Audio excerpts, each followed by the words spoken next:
Alright guys, welcome back. Doing another of the big balls for the Make It Mini lifestyle. So let's pop her open and see what we got. So the last one, we got another set of candles. We're only one set away from having all the candles. So apparently I'm just really good at getting candles.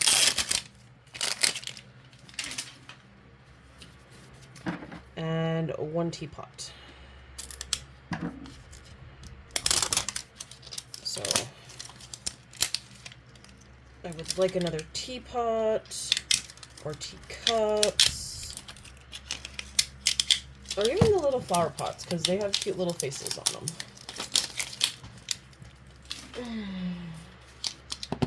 Haha, cheating. Oh, I think it's a teapot or teacup because this one is round. Alright. The paper. Okay. Pink teacup and teapot and teacups. A green one. The calico cat. The tabby cat. The 4 different candles, 3 of which we have. And then the 3 flowers. So... it's a flower. Ooh, you make something with the resin with the flower? Interesting. So we got the crystal seashell vase. Oh, that is adorable. I love the look of those flowers. Okay. Something different. Oh, you actually get to make the little... oh, that's adorable. Okay. I had no idea that you could make the vase. This is going to be awesome. And now I'm thinking of all the other flower ones that I have that I could actually make a vase for now. So, whoa. There's glitter because it's like everywhere. And all over the, you can definitely see it in the sun, all over the pretty, pretty bottle. Okay, we got the legs. And we have sandpaper. And what? Oh, it's for the vase to sit on. Okay. Sorry, I had to look at the picture there for a second. I was just like, what the heck is this? It looks like tile. I saw it from the back too, so I was really confused. Alright. So here are all our pieces. I'm actually going to tilt you down more. Alright. So we have the giant bottle of resin, which this part comes off if I can twist it enough. So this is actually the lid.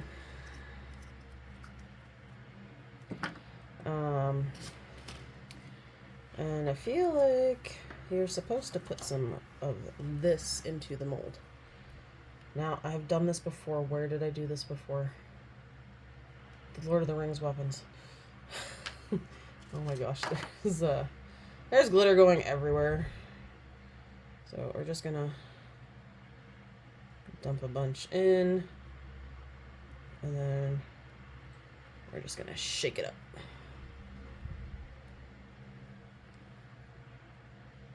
Oh, look how glittery my finger is. Okay, it looks really glittery all the way around. There is a bit of extra. That's, of course, now we're gonna go back in the container and I forgot I have a fan going.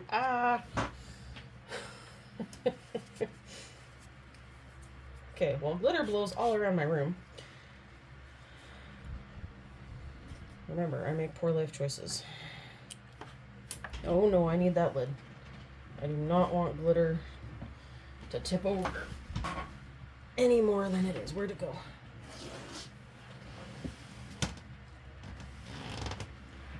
Alright. I'm already as sparkly as I planned to get today. And there's still some glitter left. Alright, let's pull our flowers out of the bag here. So I don't know if you're supposed to, once you've made the vase, if you put resin in it. like water to hold the flowers. I kind of feel like that's how it should go.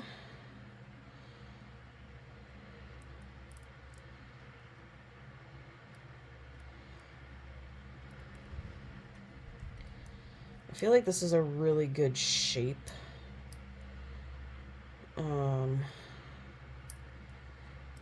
With the way the mold is, so that you can limit bubbles, because I'm pouring it on the center piece.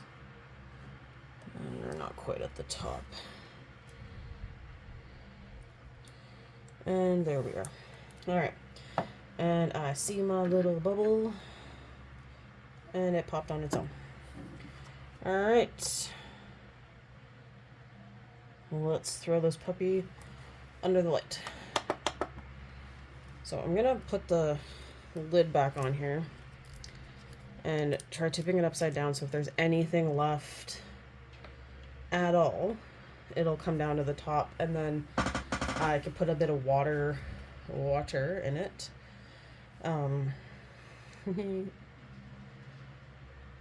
Oh, hue dust pearl, in case you were wondering. This really feels like a tile mat, and I feel like this would be what you would use to like stick in a kitchen. But I do like, there's a couple of different, or see, these to me, like, I was right, they kind of feel like baby breath. I still have some from the other one, but you can kind of intertwine them, because they were, and I kind of pulled them apart a little. But I feel like it should go into the vase. Kind of like that. It just gives it more, makes it look fuller in the vase versus just one little thing. So now I'm actually really curious about the other one, because you clearly make the shell. And then I'm guessing the planter, so if you make this shell, you obviously make this one. And then I'm kind of curious now if you have to make the little planter buds, which would be super freaking cute if that is the case, because those are adorable.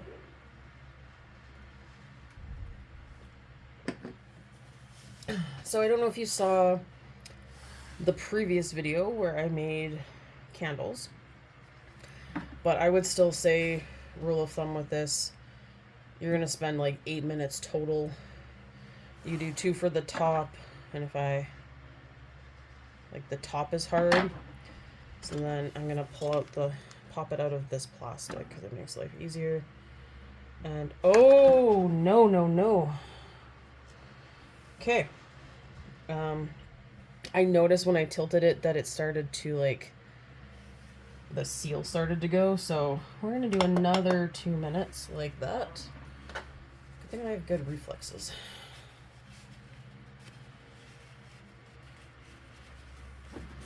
So I honestly thought a bit more would have hardened than just that. I figured it would have been the whole top edge, but I guess not. And I'm still covered in glitter. Yeah. So trial and error with these molds, because obviously you can't be 100% sure that it's going to stay. And I'd really rather not have it keep melting on me. All right.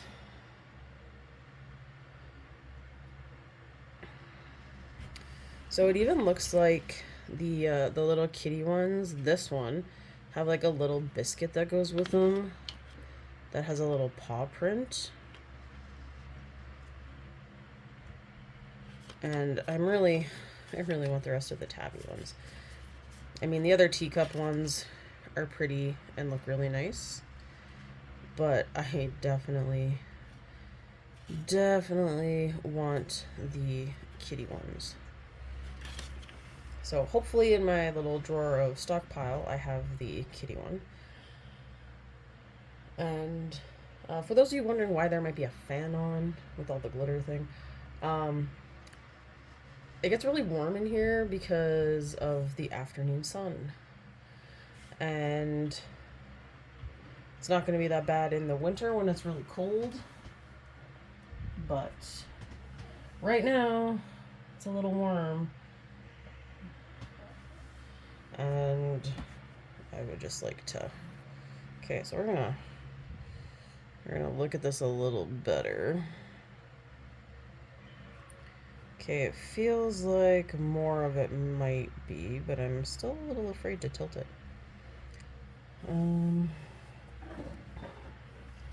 Just going to tilt it like that. And get it more from the side. So it's not completely tilted down and pushing out the only part sealing it in.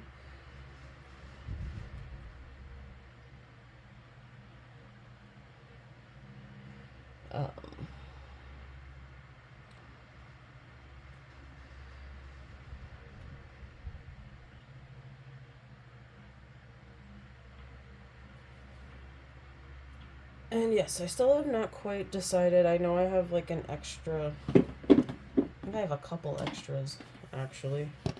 Because I got the milk one. I took the flowers out of this one. So I have another milk jar that I'm not sure what to do. And a milk jar with flowers. So these guys I'm still trying to think of what to do with them. I do have some stuff left over from my Halloween ones, so I was thinking maybe something with Halloween. I know I still have a whole pack of bugs, so maybe I could make like jars with the little bugs in them and make it like a creepy thing.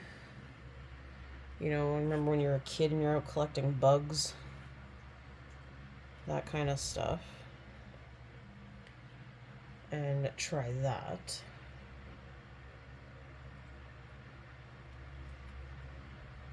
And so I might, that actually sounds like a pretty cool idea. I might try that. I also know some of the other flower ones, sometimes they have like little ladybugs and stuff with them. I think it's usually a ladybug. I'm just scanning the garden ones here. Okay, so there's a butterfly. Oh yeah, there was a snail on one. But ladybug seems to be the most common. There's two with a snail, two with a butterfly. So if I get extras of those, I might keep the little bugs for another project. Alright, so we got half.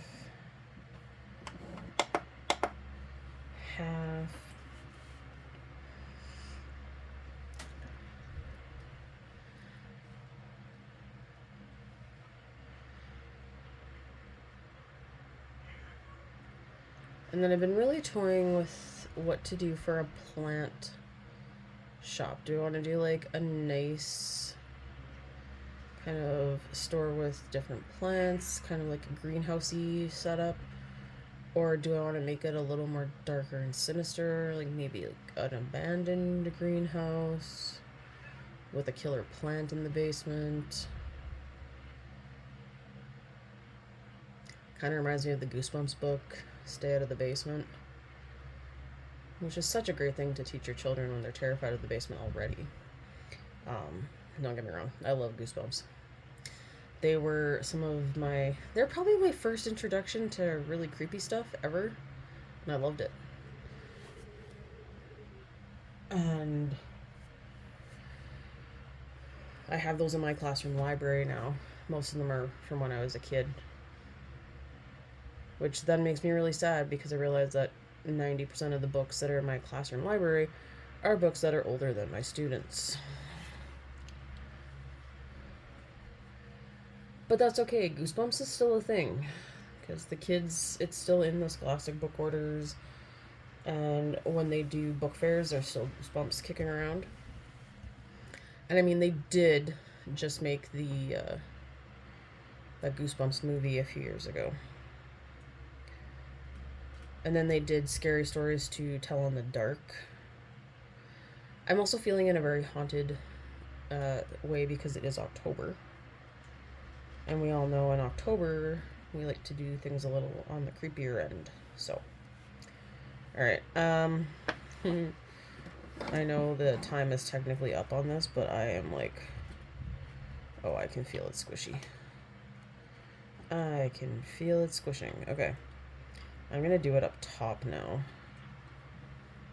to try and get some light in there. What does it say for time anyway? Oh, it says 10 to 15 minutes. And I mean, this is not one that I would kind of cheap out on. Oh, was there supposed to be a brush? There was supposed to be a brush. I did not see a brush. And if I scream, it's because my cat is now at my foot and her claws are slowly digging into my skin. Because she's a little asshole. Oops. I did not mean to swear on that one. I love my cat, but she likes to harass me when she's not getting enough attention.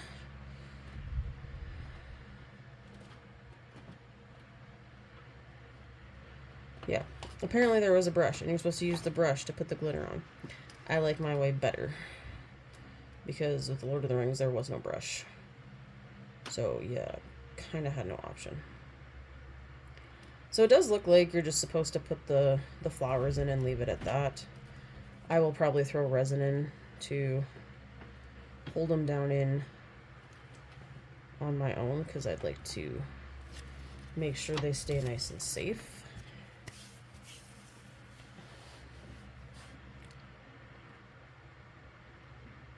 But I'm also hoping this way too, because if I had this one when I did the teapot, because of the opening at the top, you can get the UV into the inside of the container.